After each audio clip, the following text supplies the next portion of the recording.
it's not about you. You have been asked to go there because you have something that those people need to hear, and it's a gift. You don't know what it is that you're going to share that could change their lives for the better. So if you go in thinking that, no, it's not about you, it's about them and what you can show them and this kind of intimacy that you can share with them in that moment, that they may never get to be in a room with you again, but you could be someone that they really look up to that inspires them. So remember that it's not about you.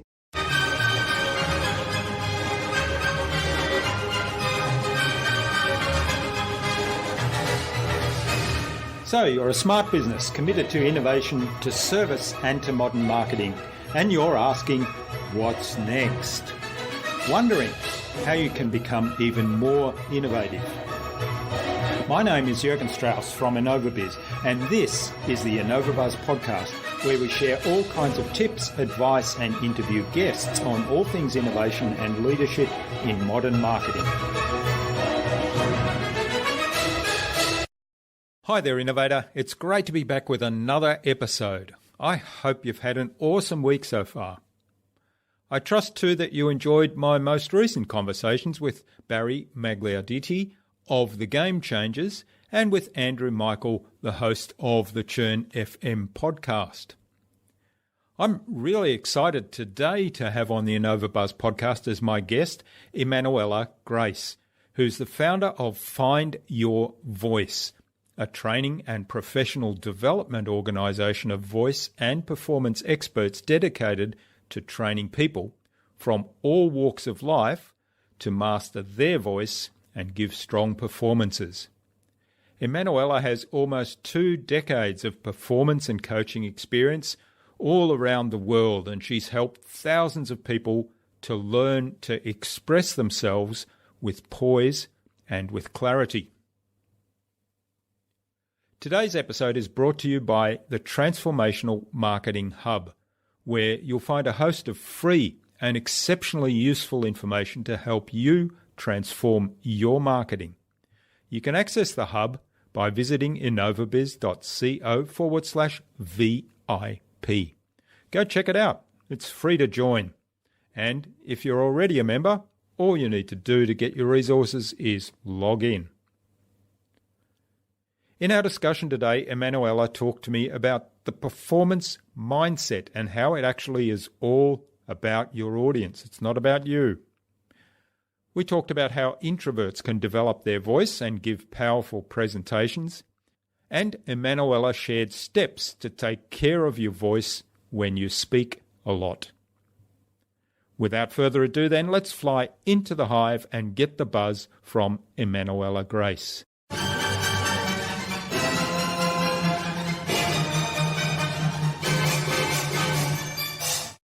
Hi, I'm your host Jürgen Strauss from InnovaBuzz, and I'm really excited to welcome to the InnovaBuzz podcast today, all the way from Melbourne, Australia, which is very close to where I am, Emmanuella Grace, who's a voice and performance expert. She's a coach and speaker and also founder of her own business, Find Your Voice. So welcome to the podcast, Emmanuella. It's a great privilege to have you as my guest today. Thank you. It's lovely to be here. Now, you've been engaged as a vocal coach and performance expert to senior executives of large organizations, to entrepreneurs and to thought leaders across a number of industries, and you help them make a greater impact in their field and increase their influence when presenting. So all of that through Finding Their Voice, which is the name of your business. I'm really looking forward to digging deeper into that. But before we start talking about all things voice and presenting and influence, tell us a bit about your background. So how did you get to where you are today, and what were some of the pivotal moments in that journey? I think the most pivotal thing is knowing that I have a personality where if I'm told I can't do something, that's exactly what I'm going to set out to do if what you're telling me I can't do doesn't align with what my values are. And I was I was told in high school by a singing teacher that I couldn't sing, and went on to become a professional singer with a worldwide career, as well as a composer. And on that journey, I started to realize that there was actually a lot of people that had been given the same message that I was given. And it wasn't true. We all have a voice. And when we hear people tell us that we can't use it and we don't have ownership of it, and we internalize that message, it really affects us in profound ways that most people would never even think about. But it's a very common message, be quiet, just clap the sticks, you can't sing. And what people are actually saying, those people in authority, when they say that message, what they're actually saying is the sound of your voice doesn't align with my aesthetic bias or my preferences. But when you're vulnerable to the messages given to you by authority figures, what you hear is that your voice isn't good enough, your voice doesn't measure up, it's not acceptable. And especially when you're in your childhood and adolescent years, you internalize that message as not just being your voice, but you, because your voice is the manifestation of the sound that your body makes and the thoughts that you have.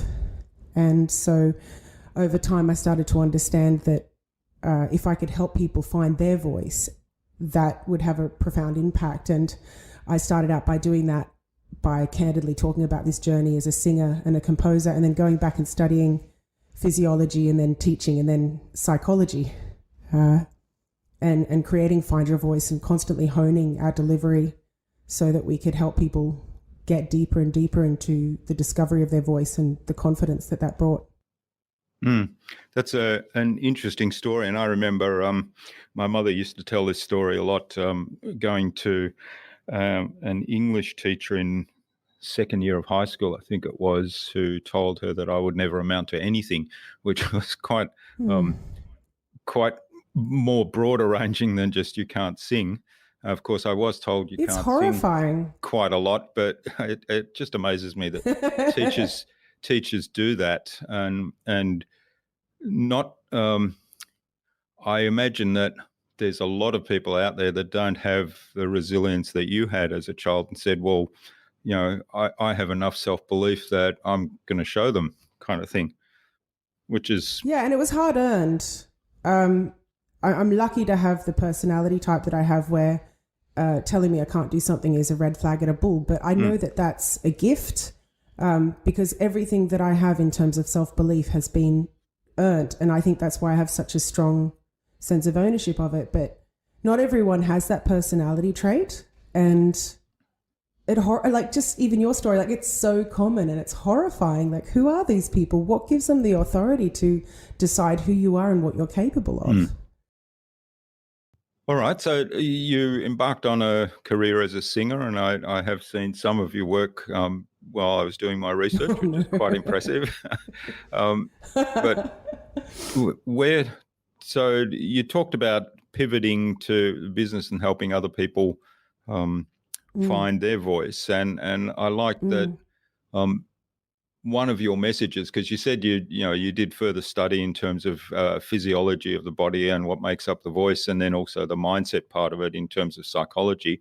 One of the things I really like about your approach is that you talk about the voice as an instrument. In fact, your whole body is an instrument. So explain that a little bit more to us. Absolutely. Well, the whole principle of Find Your Voice is to help people understand that the voice is an instrument, and like learning to play any instrument, you can learn to tweak your performances and train your voice. But there's more to it than that. And what a lot of people don't understand is the journey that we go on as artists to perform in what I would consider high stakes, high pressure environments. When you are signed up for a gig with the Melbourne Symphony Orchestra and you're standing there in the concert hall, if your cat dies or you have a bad day, you can't check out. One of my favorite stories is getting about halfway through Beethoven's Ninth and realizing I needed to go to the bathroom. And I'm standing there on stage with a full audience and an orchestra, and there's nothing you can do. It's too bad. You're there as a professional performer and you just deal with it. And people in business go through the same thing all the time, but they don't get the training that as artists we receive. So boardroom environments and public speaking and being in front of the media are all kind of high stakes situations that people would think of, but high stakes is really personal. So for some people that might be a parents and teachers meeting where they want to speak up about something that's going to impact the well-being of their children, or it might be something in a marital situation where they just really feel that they haven't had the courage to voice a thought because they're scared it won't be well received. So we all have different perceptions of what high stakes and high pressure are. And that journey internally that we go through as artists to prepare us for dealing with those situations is something that is singular to training in music and sometimes sport. But beyond that, you don't receive any training for that, which is why I think the whole mindfulness trend has taken off the way it has, because it's a really integral part of being able to function with a calm mind. Even when your adrenaline is kicking off and the cortisol is pumping through your body and your hands are shaking and you're sweating, that really deep knowledge that you can handle yourself in front of an audience of 1 or 1 million, it doesn't matter. That training is really important. So for my journey, it was about understanding, firstly, singularly as an artist, I had that training, but then to go back and I did a degree in music in London at Kingston, and then came here to Australia and did my master's in performance teaching at the Con in Melbourne, and then a degree in psychology. And I kept digging because I felt like I could train these people all day in their voice and it wouldn't be enough if that depth of training wasn't there. And I wanted my clients to know that when they got up to speak in front of whoever that audience was, they could handle themselves, because that develops a real deep internal strength that's unshakable. And that's your identity. You know, that part of you that if you get it really in alignment and really stable, you are unshakable and you can speak up with authority. But that's not just about training the voice, that's about training the mind and developing that kind of body of proof that you know you can do it. So you have to test yourself. You have to test yourself in the field in a way that a lot of people think artists kind of, we sign a record deal and we get up and we tour and we're just really cool and really talented from day one. And it's not true. It's hard work and it's committed work and it's diligence and being able to take those knocks and bounce back and be resilient and have the emotional intelligence to navigate those situations and know whose advice you want to take. Yeah, it's weird, isn't it? Because I think this is a trend across any field where if people are really successful at whatever it is they do, there's a tendency that we all have that says, you know, they're amazingly talented or amazingly gifted, as if it was something that just dropped out of the sky and landed on them. And we kind of overlook the fact that... Yeah, Jürgen, you're absolutely right. Yeah, we overlook the fact that, hey, this person's done... yes, this person may have a natural talent or a personality that's suited to that particular field, but they've done a hell of a lot of work to get to where they are today. And, you know, if you want to get to where they are, then you have to put in the work as well. You're right. And commit to the ongoing work, you know, because if you don't practice, it's a bit like going to the gym. Just because you look really fit now doesn't mean you'll be fit in a month if you stop working out. Your podcast took work, right? You didn't just show up one day and it was made and it was a perfect thing. You have to be willing to put in the time and take practice and take failure and take feedback as a way of honing our product. Whether that product's your public and the other thing, because podcast. Yeah, you mentioned the podcast, and if I listen back to some of my early episodes, in fact, probably a lot of my early episodes, I kind of cringe. I thought, was I that bad? But the point is that if you get started with something and you're committed to doing it and you're committed to improve, you know, by doing it, you learn and you can improve, and then you put in the work to improve. But a lot of people have this idea that, oh, I'm not good enough to do that, which comes back to the point we were talking about earlier. And so I've got to learn to be good enough before I start doing it. Or you can learn on the job. Like, that's why I laughed when you said you watched some of my earlier performances. Everything that's out there now just horrifies me, because since I kind of retired as a singer 6 years ago and went on to just full-time developing Find Your Voice and the work that we do, I've actually become the best I've ever been as a performer, because I have the time to just focus on that skill set and work on it with my clients. And sometimes I think, oh, I wish I could have brought that level of skillfulness and mastery to my performances back then. But the reality is that I think I probably wouldn't have done it if I'd known how awful some of those performances were. I had to just get out there and do it and back myself. And I'm so grateful now that I've had the time to practice and master the skills that I have so that I can pass them on to my current clients. And it was a journey. Like, you have to meet yourself where you're at. In Alexander Technique, there's a principle that you just have to accept that you're as perfect as you can be in that moment. And in the next moment, you can use a different set of resources to be perfect in that moment and just accept who you are. You know, sometimes you find yourself perhaps losing your temper or not feeling quite as confident, but it's important to understand you can shift out of that in an instant and in the next moment be a more perfect version of yourself. Yeah, one of the things that I'm fascinated by in terms of the mindset that people have is, you know, this fear of public speaking. Everybody seems to, well, not everybody, because I don't, and a lot of people I know don't, but there seems to be a very widespread fear of public speaking among the general population, and so much so that, you know, it's a genuine fear, like walking down a dark alley and getting mugged and threatened with physical violence. It's that kind of fear. I think some people would prefer that. Yeah. And you mentioned earlier about the example of you know, performing Beethoven's Ninth and in the middle of, which is a very long piece, right? It's so long. Yeah, and it was only the second. It was only half the concert. It was right. Such a long concert, and we were doing it every night for like a week. It was. And so what kind of mindset do you bring to that situation where, you know, in your situation you had a physical need, but if somebody's actually afraid of being out there in front of all these people, what kind of mindset shift can they do that helps with that? Good question. The first thing to understand is that it takes practice. So I'm a big fan of meditation and mindfulness and yoga practices because they are practices, and every time you do it, you're meeting yourself where you're at. And part of that is recognizing the state that you're in, whether it be mentally or physically or emotionally, spiritually.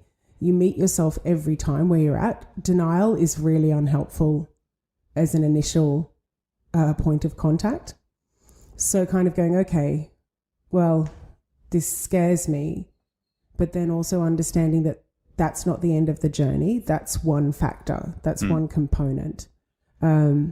You know, you can need to pee while you make a sandwich. You can feel scared while you drive a car. Like, you can do multiple things, and these kind of disciplines help us be an observer rather than be consumed by the sensation. So it's really important to kind of first admit to feeling the way you do and then choose what you do with that rather than let it choose for you. That's one of the biggest things. And you see really amazing artists undermined by that inability sometimes to observe themselves in context. You'll see people, you know, in the West End or Broadway, and some idiot will be in the front with a phone and they'll shut the whole flow of the performance down to have a crack at this person, and they immediately give up their authority. They've forgotten that the show's about them and they're the ones that are leading the audience on a journey. And if you break that contract with your audience and get consumed by your frustration and anger at that one person in the front row, you've let down everyone else. But more than that, you've let yourself down. And so it's really important to be able to step back and observe the big picture in that moment. It's a really great mindfulness exercise of being the observer or the visitor, where in the moment you pretend that you've just walked into the room and you're watching what's happening and you don't know anything, you don't know any context or who's there.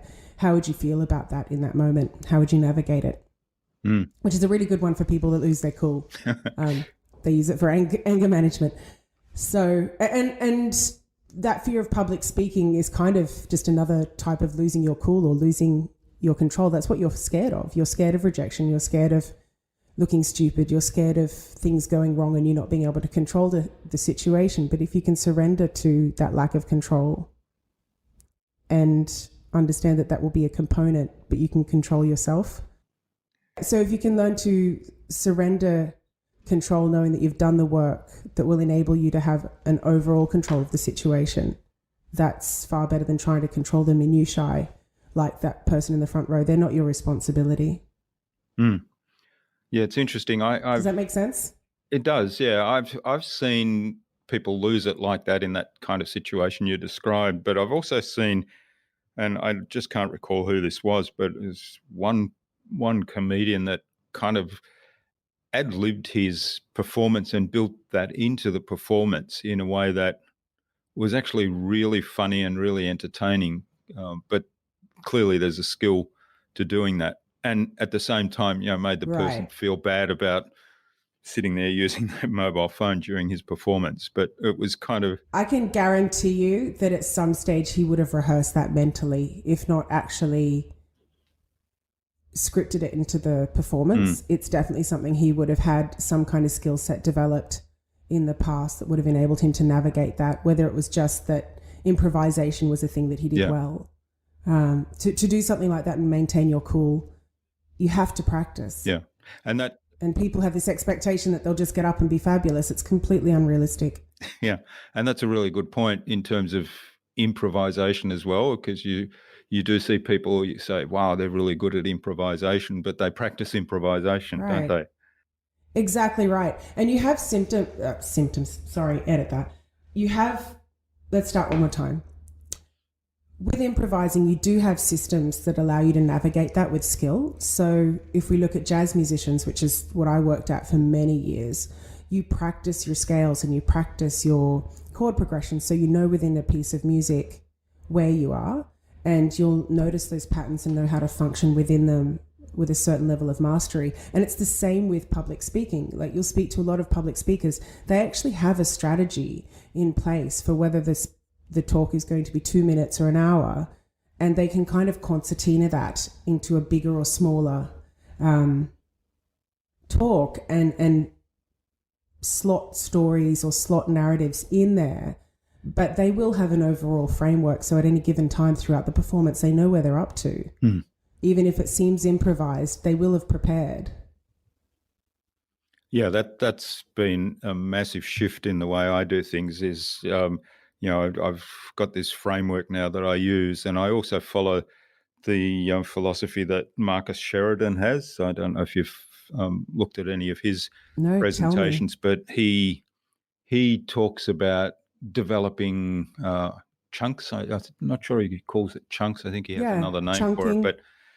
But basically you have a set of little snippet presentations that you rehearse all the time. So it might be a 5-minute segment or 10-minute segment. It might be a half-hour segment. And then your overall framework you apply to whatever presentation you're doing. And depending on how long that presentation is, you might bring in one or two of those short frameworks, or you might bring in more of them or more of the longer ones. And the framework makes it all hang together and make sense. And that's the same as performing as a musician. Even if you're doing, the whole singer-songwriter thing, at one stage I had my manager say, okay, you're talking too much in between the songs and you're losing your audience. And I said, well, how long's appropriate? She said 15 seconds. So I started timing myself when I would rehearse at home, and I'd run the songs through. And then you do what we call top and tailing, which is you kind of do the intro of the song into the song and then the outro getting out of the song. Then you'd practice the bits in the middle of, okay, here I'm going to tell a joke about that. Here I'm going to tell a story about the context of the song. And you'd get a real feel for how long 10 to 15 seconds was. And so you could really stick to that when the adrenaline was... I'm going to tell you a secret. I actually don't love public speaking. I don't think it's fun. I don't enjoy it. It doesn't mean I'm not good at it. These are all skills. And the other thing, Jürgen, a lot of people don't know is I'm actually very introverted.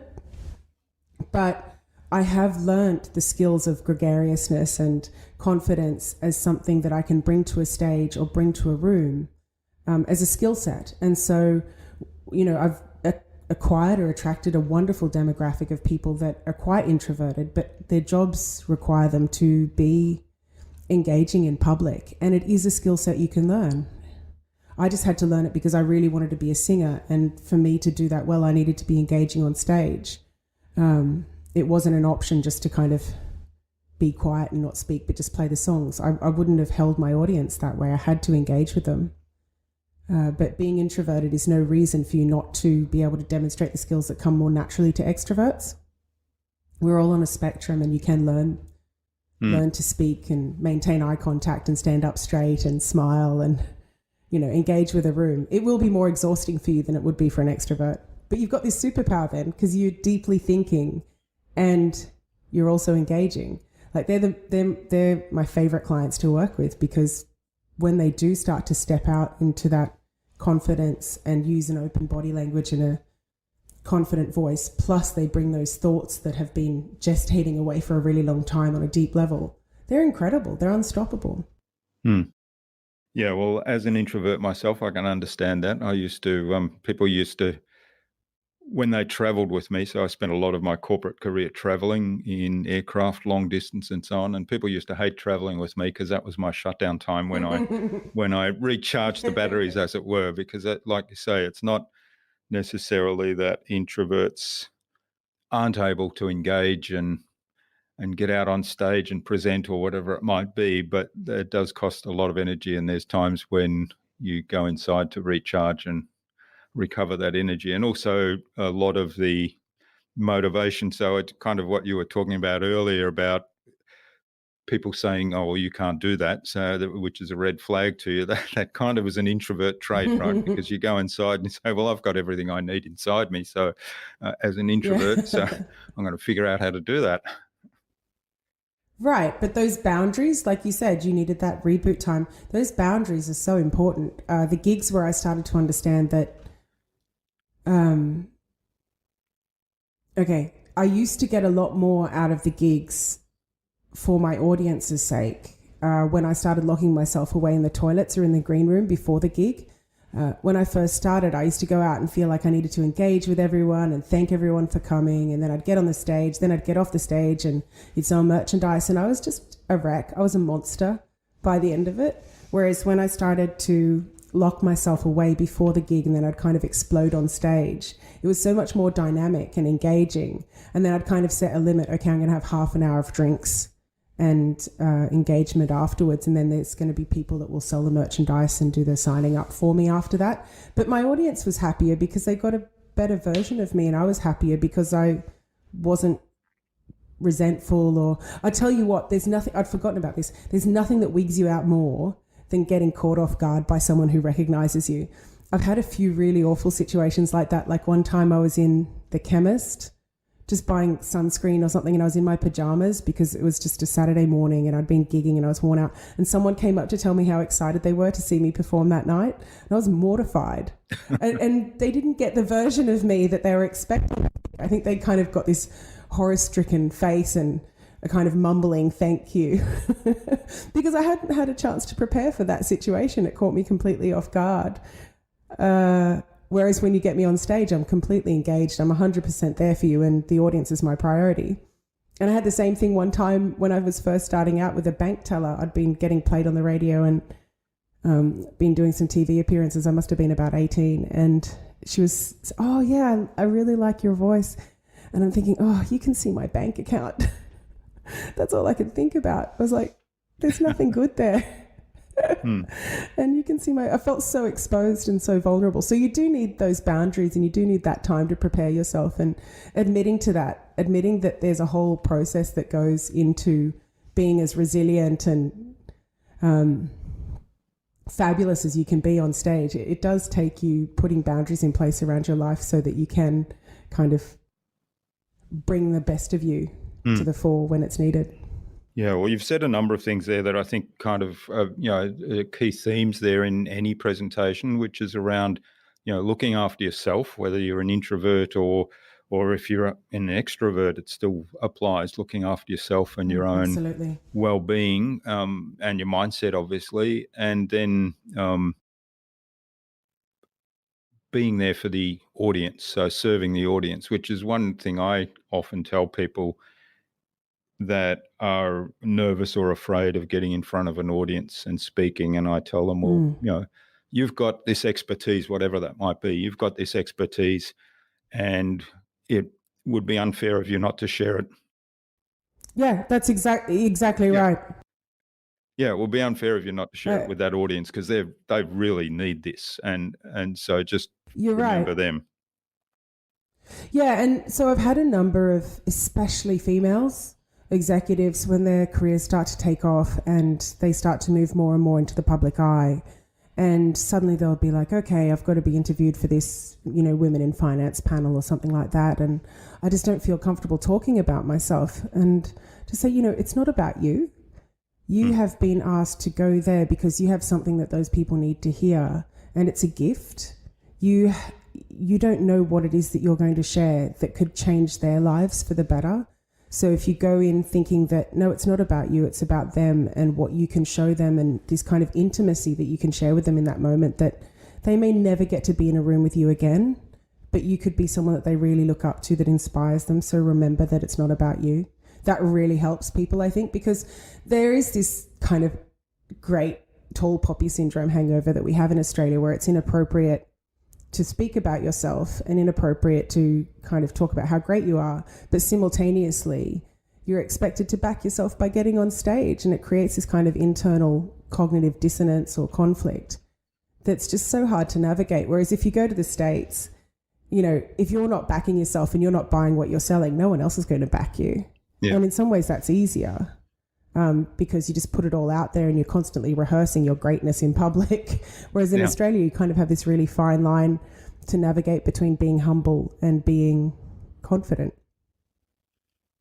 Yeah, that's right. And the mindset tends to be, because I remember I traveled a lot to the US, and I wondered about, there were people who had that bravado and that confidence that, didn't have the skills to back it up. And I always found myself wondering, why is it that, here everybody kind of will get on a stage and talk about some subject that they clearly don't know much about. And yet here in Australia, we've got, almost totally the opposite. We've got people here who are world's leading experts in some field, and they're afraid to get up and talk about it. Exactly right. And so they're my people. They're the people that I love working with, because I have trained in the States and performed there, and I've trained all over Europe and performed there. And Australia's my home. It's where I was born and I grew up. But I did have to go away to round out my training, because if I'd stayed here, I don't think I would have been able to develop the confidence and the identity that I have. I think it would have worn me down eventually, all the people telling me I couldn't do this. Yeah. So I had to go away to prove it to myself. And it took a really wonderful group of girlfriends that used to give me a bollocking. They'd be like, are you going to commit to this?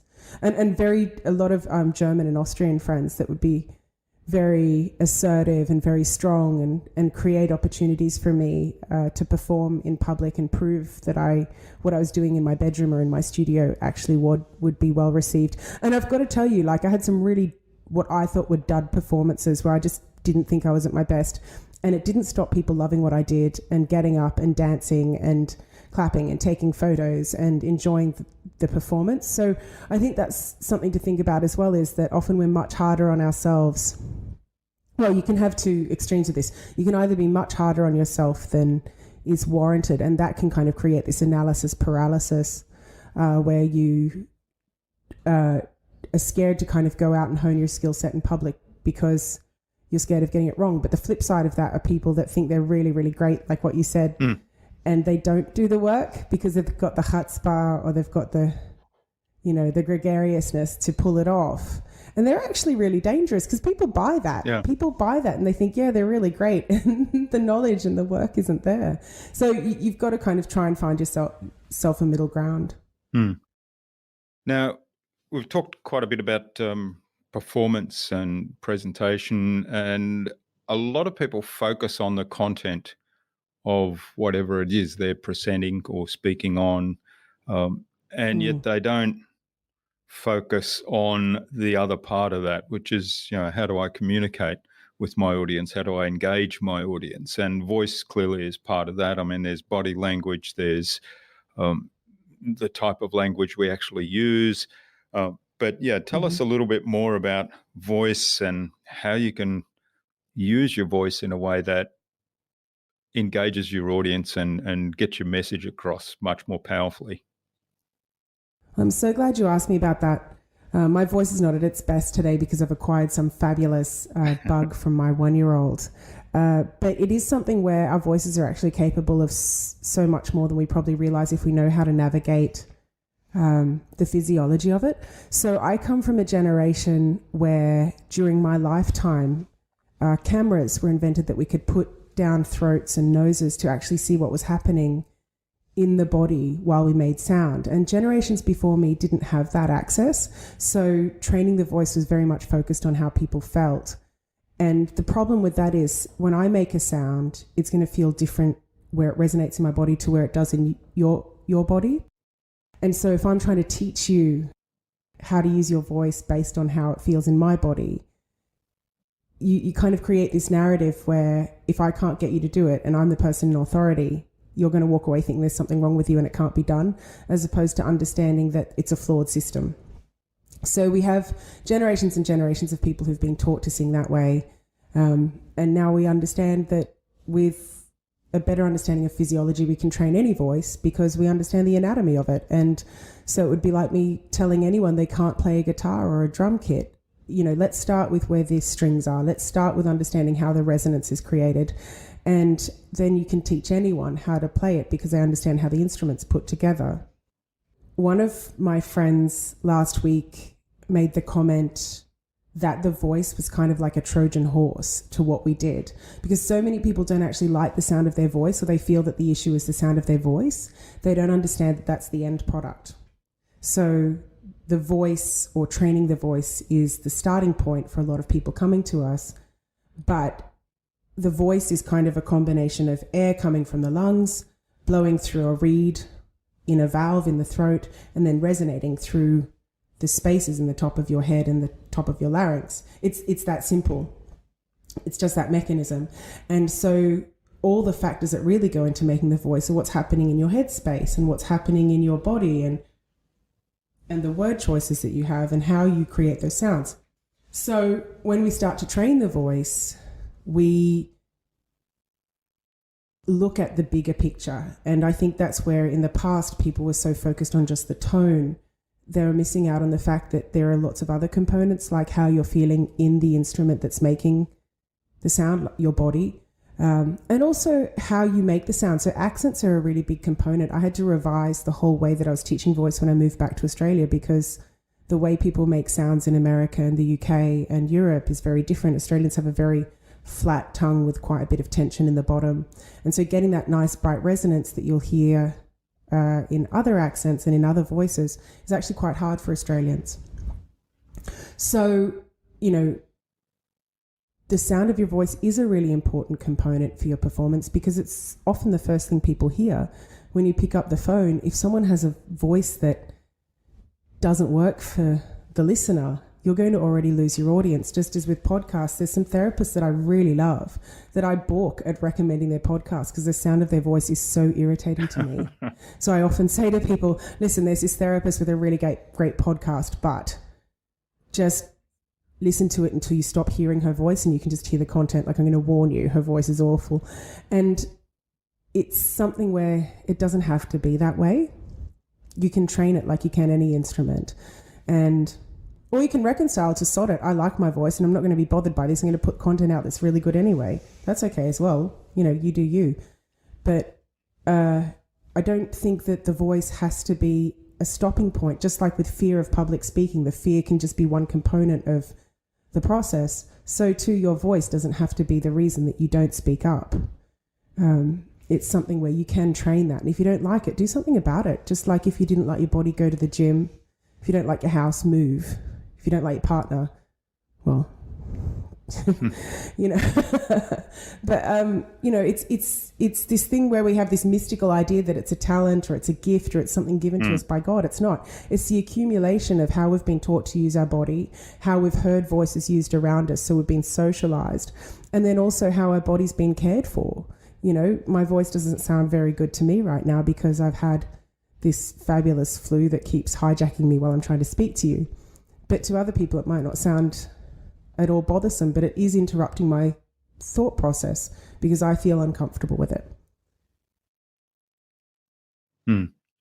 Yeah, it comes back to what you were saying right at the beginning, or what we're talking about right at the beginning, where the voice is an instrument, and it's actually an instrument that we all have. I mean, unless you're mute, which, you know, unfortunately there are people who don't have the vocal abilities, but unless you're in that category, then you do have a voice, and it's kind of, even they that's have the a gift voice, that, though they have body language and they have the capability that's to right. write, and that's the thing. Like, it is a universal capacity. Yeah. Yes, they have voice in a different way, but not as a vocal Absolutely right. instrument. Yeah. Sure. So, yeah, sure. Can I tell you go something ahead. cool about the vocal folds? They are one of the few parts of the body where if you don't use it, you literally lose it. So they looked at the vocal folds in deaf mute adults, and because after being a baby they stopped crying, so they stopped using the vocal folds never developed. So you actually have to use them and train them to get out of them what you want. Like, they're a remarkable part of the body. People don't realize, they kind of talk about the voice box, they don't really understand the anatomy of it. What you have is your throat is this kind of valve that's primary purpose is to protect your lungs from filling with something that could stop you from breathing. You know, you can be brain dead. Our body's amazing as an organism. You can be brain dead and still the organism's alive. But if you're not breathing, that's the end of it. And so the throat is designed to close over to stop things from getting in the lungs. But housed inside the throat are these vocal folds, which are these tiny little things that vibrate. And they're about the size of half your eyelid or your little fingernail. If you look at the size of that, just look at your little fingernail. That's the size of your vocal folds. And then if you think about, you can hold about, an adult male has about 7 liters of air in a full lung capacity. Imagine that much air, you know, pushing up against that tiny little vocal fold. It doesn't take much going wrong to hijack that process, if you think about it. So learning to train that and just understanding how it works immediately empowers you, because suddenly it's not mystical and it's not something that you don't have control over. It's something where you can go, okay, this is what's happening and I know how to tweak it now. And that was the whole premise of starting Find Your Voice, was right from the start. I wanted my clients to understand how the body worked. And, you know, if I did my job well, you didn't need me anymore, because if you're on tour and something goes wrong, you understand what's happening in your body well enough that you can tweak it for yourself without needing me there. So the whole purpose of my job is to try and make myself obsolete, really, if I'm doing a good job. Like, that's what I'm hoping for. Yeah, it's fascinating. A lot of people have that philosophy, and I think it's a really good philosophy to have, because you enable other people to do a skill that you have, but you don't kind of keep the keys to the castle, if you like, so that they're always dependent on you. Exactly right. And the whole singing lessons industry, if you can call it that, was built around dependency and people feeling like without their singing teacher they couldn't learn a song or they couldn't learn to function. And that bothered me, especially if you get a singing teacher that doesn't believe in you. They're just checking in the hours because they've got to get through 10 clients today to pay their rent. Like, that's awful. All right. Well,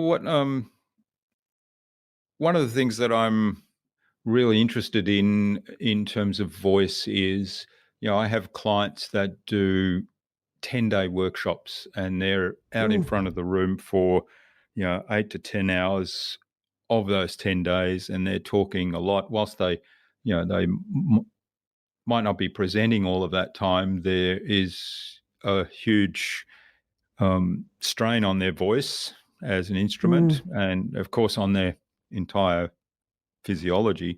But what are some of the things that you would suggest for somebody who's doing that kind of intense workshop that they should be doing to take care of themselves during that time and also in the preparation phase?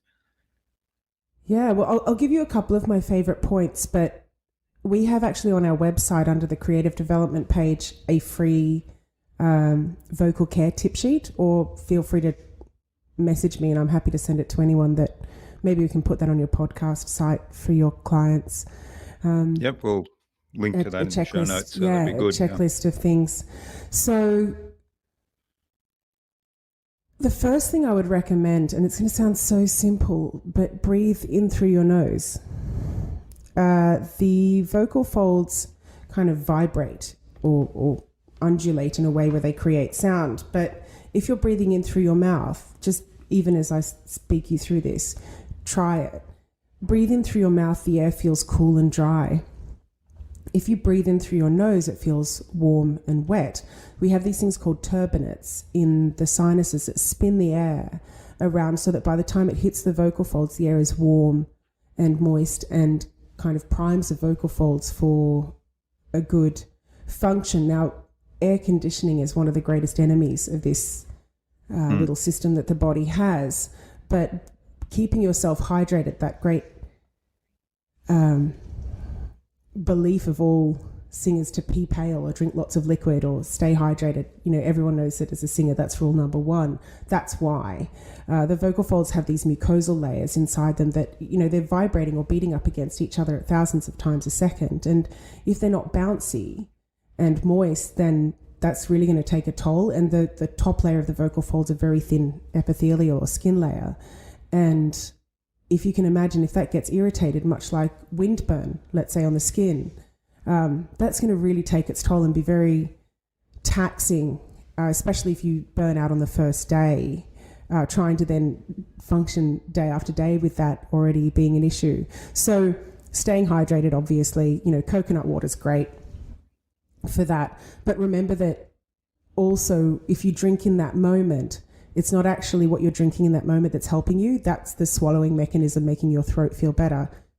It actually takes about 2 hours before what you've drunk reaches or has any benefit of the vocal folds. So drink lots, stay hydrated, but understand that you need to kind of do it in advance of the moment as well. So sip lots throughout the course of the day. Breathe in through your nose. And what's another good one?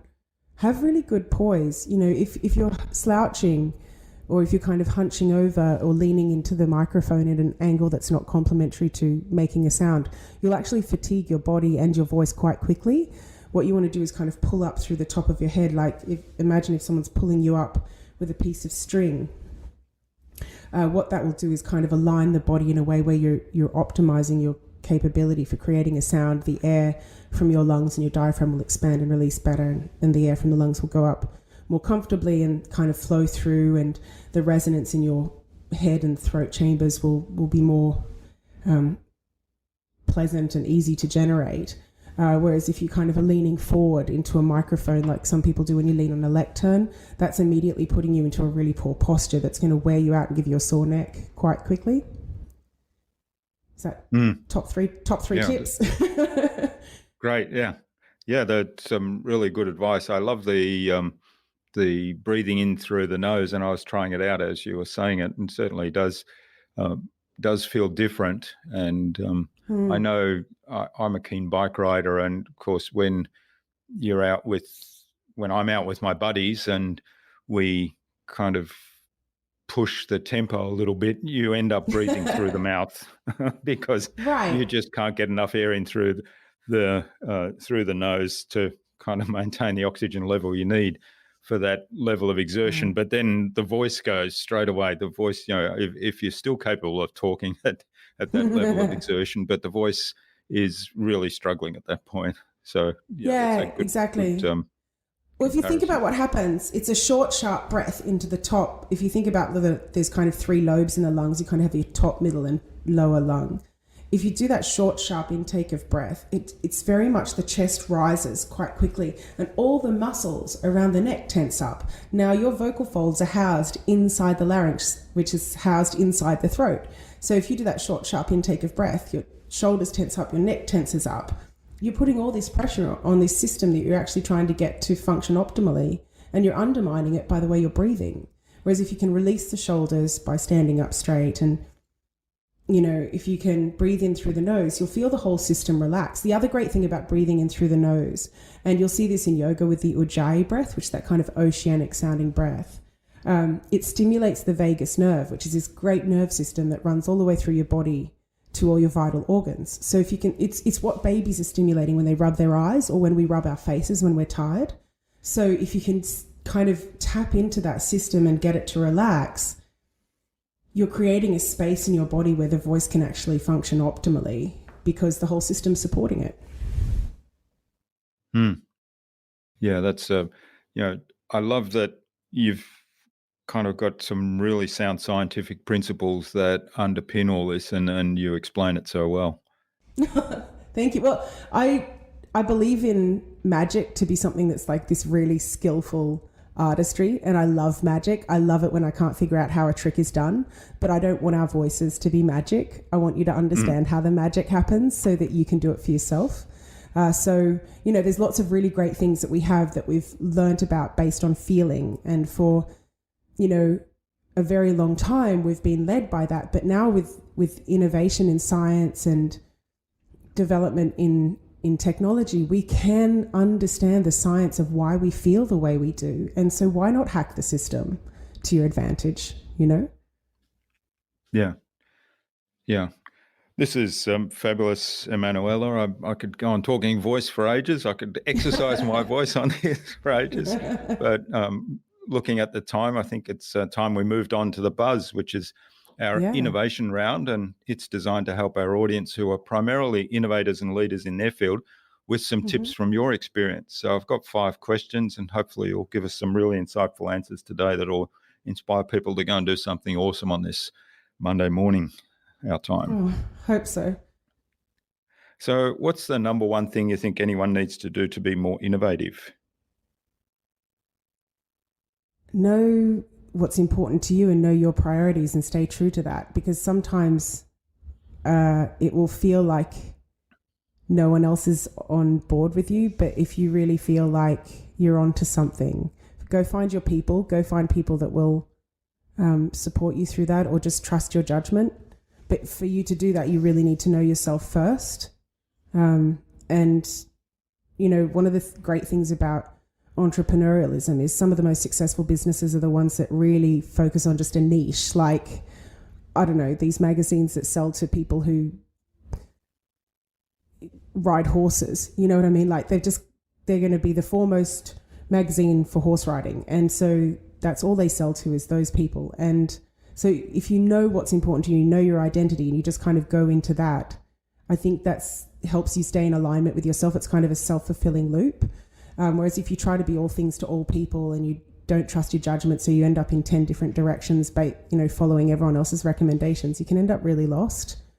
So knowing what's important to you, knowing your niche and knowing your priorities and making sure they align with who you are and what's important to you, then you'll have an infinite amount of energy, because everything you're doing aligns with your priorities and aligns with your values. So you'll find people that are on board with you, and you'll be creating something that's in alignment, and it becomes a really fulfilling lifestyle to do something that you love. Like, honestly, I went back to work after I had my daughter at 4 weeks because I love her, and I can't express to you the joy of parenthood. But I also had clients that were really understanding of the challenges of being a parent, but I really love working with them. So I was able to build a life where I could go back to work at 4 weeks and love my work and still be there for my daughter and be available to her 5 days a week, or 7 days a week, but 5 working days a week, and still work. Whereas I think that for a lot of people, they have to take long maternity leaves because they're in jobs that aren't complementary to what's important to them when they become parents. So that's an example of where if you are doing something that aligns with your values, you can build a life around it that supports what's important to you and is really rewarding. Yeah, well, great answer to that question. And you've not just given us something to be more innovative and focusing on a particular niche, but also, some guidance on how to build a business that gives us the life that we want, which is fantastic. All right, what's the best thing you've done to develop new ideas? Get a really good accountant who freed me up to just do what I do, get people into my company that actually save me money and time because they're really good at what they do, and then I let them do their job, and they set me up with systems where I just don't have to spend a whole day of bookkeeping anymore. I can spend 10 minutes a week and trust them. I went through about 3 or 4 accounting firms before I found the one I have that's actually based in New South Wales, near Byron Bay. And that's one of the great things about innovation and technology is you don't have to use people that are in the same town as you anymore. I was actually giving a keynote in Ballina, and I was wandering around on a Sunday morning looking at all these signs that were in yards for accountants and lawyers and thinking, oh, they must have such low overheads. And it's true, they do. So they're about a third of the price of the big city people, but the service is much better and they're always a step ahead. They found money that we'd forgotten we had in the UK. Like, they were just brilliant, and they make my life so much better, and I have so much more time to do what I need to do because of the innovations of technology and things like Xero that they set me up with, so that I don't have to think about that stuff. I can have my mind space free to develop Find Your Voice and the offerings that we do for our clients because they're doing what they do well. Yeah, that's great advice. Outsourcing the things that are areas where you're not the expert and you might not like doing them, so that you're freed up to do the things that you like and where you add most value to the business. All right. Now, what's one of the resources that you use most often? Oh, this is going to be contentious, but I'm going to say people.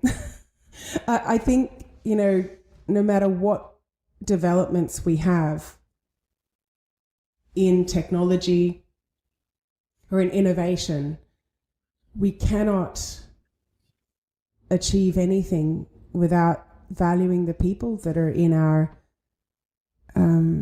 lives and in our businesses. And I think it's very easy with all of this kind of advances to forget that the most valuable resource we have is each other, and that's irreplaceable.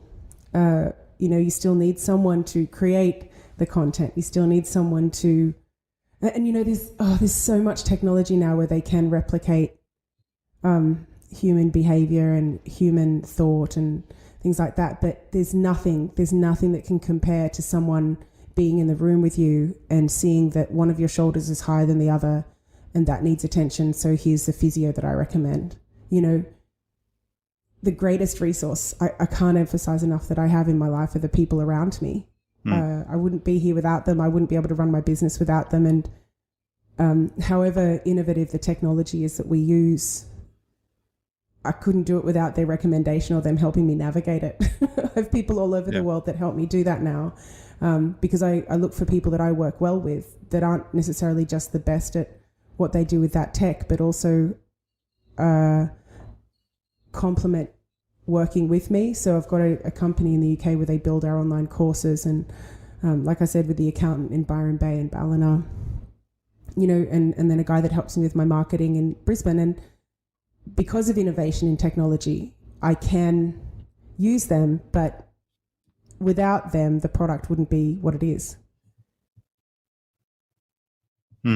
Yeah, I love it. And, one of the things that I always say, I love technology and being able to use technology in a way that saves you time, saves you money, and enables you to do things that perhaps we couldn't have done without that technology.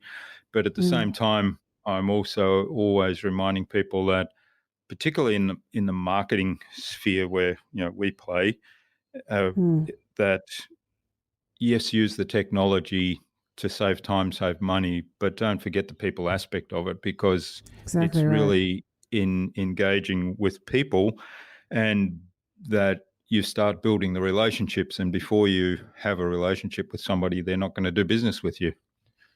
Correct. And that's why the voice, coming back to that, is so important, because like I said before, often that's the first thing people see of you or hear of you is your voice on a phone or in a podcast. And if that doesn't resonate for them, like quite literally resonate for them, you're going to have a problem. Yeah, great advice. All right, what's the best way to keep a client on track when you've given them that tip on how to get their shoulders in alignment and project their voice better? Well, I can't do it for them. What I can do, though, is create content where we have, for example, with our executive clients, a workbook that gives a summary of the 5 key modules we run people through. So with our executive coaching program, we have 5 key modules that we run them through. One of them is a voice and body language module. Then there's a mindset one, there's a goal setting one. And so at the end of going through that course, or at the end of each session, depending on what works better for them, they get a copy of a module that outlines everything we've discussed. And that was actually something that really revolutionized the way we were teaching the course, but it also revolutionized the way we were perceived by organizations we were working with. And we went from kind of taking private one-to-one clients to actually working with really some incredible organizations that have international scope now, because we were able to formalize our training. And I was really resistant to that for a long time, because I felt like, the best training is ongoing and you have me in the room. And I just started to really understand as an entrepreneur that if I wanted to make myself obsolete, I had to create content that would help people come back to that without having to check in with me. If all they needed was just to revise and exercise, they're far less likely to do that if they had to call me and book an appointment. So if I can give them those resources and they can just look it up on their computer or on our online course and have access to that, that really supports the training. Yeah, that's a really good approach. I like that approach. And I've was speaking with somebody recently who talked about, doing that for every project they had. And I thought, I'd never thought of using sort of a training platform to actually do that in a way that supports an ongoing project, but certainly something that I'm pretty sure will work really well. Yeah, and it's great. I wrote the course book and then I sent it off to these guys in the UK that then built it into a platform on Teacherly. So I don't think I've even had to really look at it. I know it's there. I know people are using it because I can see it.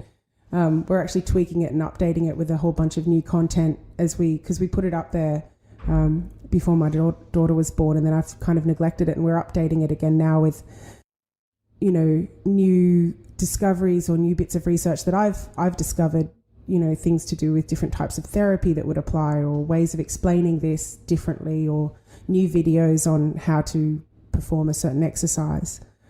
Just constantly updating it so that people are getting the best of us, not last year's version of us. So even if you took the course with me, 2-3 years ago, you can still access the things that I'm learning as a coach that I would want to pass on to you now.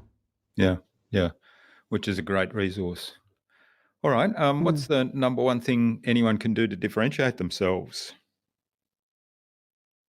Well, like I said earlier, you need to keep coming back to who you are and being honest about that. So, as a songwriter, there were 2 questions I always asked myself, and I teach this now with the storytelling part of our training when you're trying to maintain your audience's attention. And it's to ask yourself these 2 questions. What's my point? And am I being honest? They're not easy questions to answer sometimes, and they can take you to a deeper level of engagement. So if you just keep asking the question over and over again, if you're really being honest, you won't get the same answer until you really get to the bottom of it. I'll give a songwriting example if you like, which would be, if the point of the song was, he broke my heart and now I'm sad and I don't care, I'll be fine. Okay, sure. Okay. You get the point. But if you were honest and if you really got to the point, I feel heartbroken, I'm sure that one day I'll be okay, but right now I don't feel it, is a far more honest and sincere and vulnerable lyric. And if you can do that with all of your talks and all of your engagements, find ways to be honest and vulnerable and to the point with your audience, you'll keep their attention. And it's going to be the same for songwriting as it is for public speaking or speaking in a boardroom. If you want to explain to people that you're going to propose this mining solution and it's really exciting and it's innovative and it's going to really help you, You don't get bogged down in the numbers. That's not your point. Your point is that this is exciting and it's going to help. So stick with the point, But you need to do that work. You need to dig down into what your point is and are you being honest? Because your audience can smell a fake. Yeah. That's great advice, and I love the example. Yeah, that's good because it's a very similar message, but one of them is just more genuine, isn't it? Yeah, exactly right. And so often, especially with introverts, like I've had some wonderful banks and quants.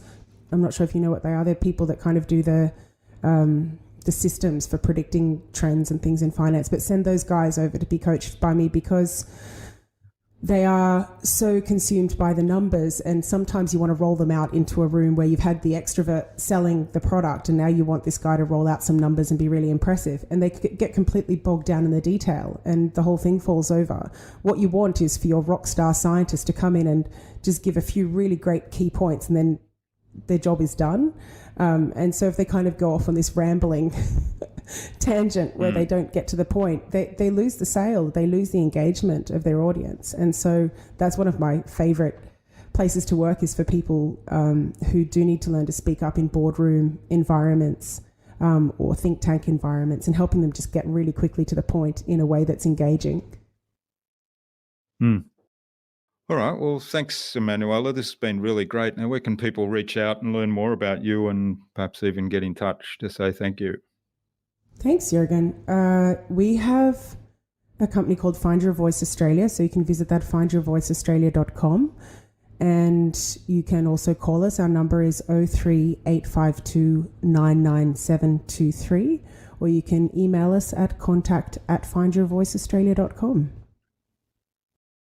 Great. And we'll have all the links to those places in the show notes. And also, I know you've got a YouTube video channel, or Find Your Voice TV, and we'll link to that as well. Thank you. Now, what's the number one piece of advice you'd give to any business owner who wants to be a leader in their field and in innovation? Invest in yourself. You get out what you put in. And if you don't invest in your training and invest in the honing of your skill set, that will show. You need to know that you have the depth of that training there to back you up. We have a policy at Find Your Voice that we don't take people that call us just because they want to get famous. So we've worked with some of the big singing competitions and things like that, but the people that really do well in those competitions are the people that have had training for a long time. And so they have the infrastructure around them to cope with the pressure of a TV show, or the fame, or the attention that it gets them, or the performances required by them. And so, we were talking earlier about those people that can get up and talk the talk. But when it comes to walking the walk, if you don't have that depth of training or that infrastructure around your skill set, it will eventually fall over. And it will also affect your confidence on a deep level, because you'll know on some level that you're faking it. So do the work, invest in yourself.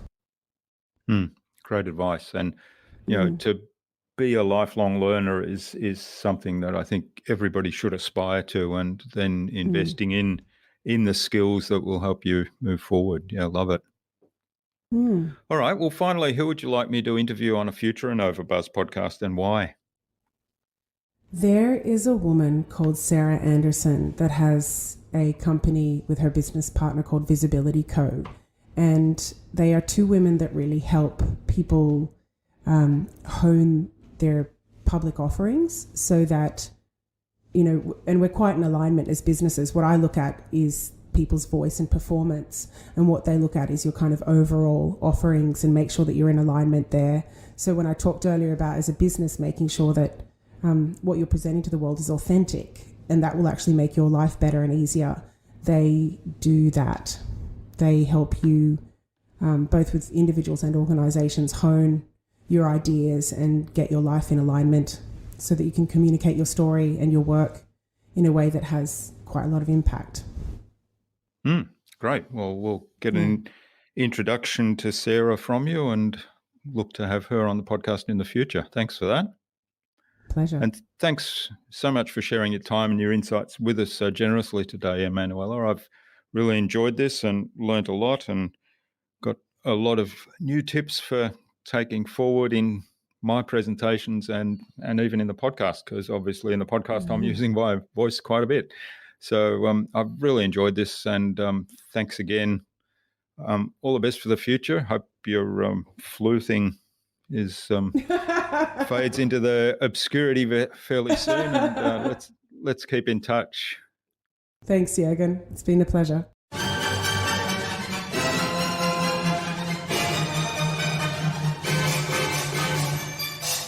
I hope you enjoyed that insightful and really informative conversation with Emmanuella and took something away from what she shared with us today.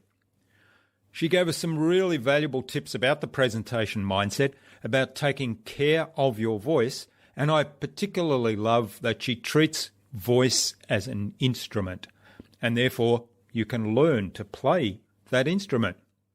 And, of course, you should be taking care of that instrument as if it were a rare Stradivarius violin. I'd love to know what you took away from Emmanuella's episode. Leave a comment below the blog post, which you can find at innovabiz.co/Emmanuella Grace. That is EMMANUELLAGRACE. All one word, all lowercase, innovabiz.co/Emmanuella Grace. You'll also find contact information there for getting in touch with Emmanuella, so you can reach out and say thank you, and links to the Find Your Voice website, Find Your Voice TV, her social media pages, the vocal care tips and interview preparation plan checklists, and the other resources we spoke about in today's conversation. Emmanuella suggested we interview Sarah Anderson of Visibility Co. on a future InnovaBuzz podcast. So Sarah, keep an eye on your inbox for an invitation from us to the InnovaBuzz podcast courtesy of Emmanuella Grace. Remember to visit innovabiz.co/VIP to access the Transformational Marketing Hub and all its free and exceptionally useful information to help you transform your marketing.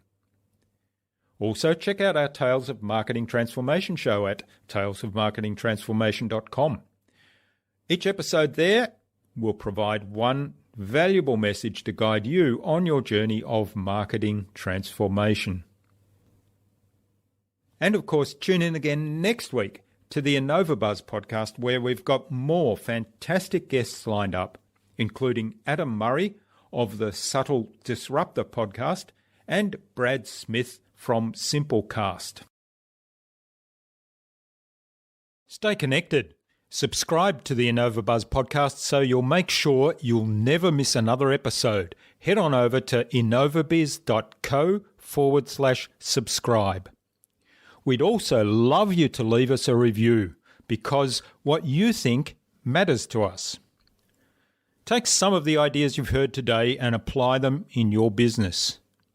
Any thoughts, ideas, suggestions or questions, then share them in the comments below the blog post. And remember, if you want to get better marketing results than you ever have, join our fantastic Facebook community at the Tales of Marketing Transformation Facebook group. All you have to do is go to innovabiz.co/TMA. It's free to join. I hope to see you there soon. Until next time, I'm Jürgen Strauss from InnovaBizz. Remember to be awesome and keep innovating.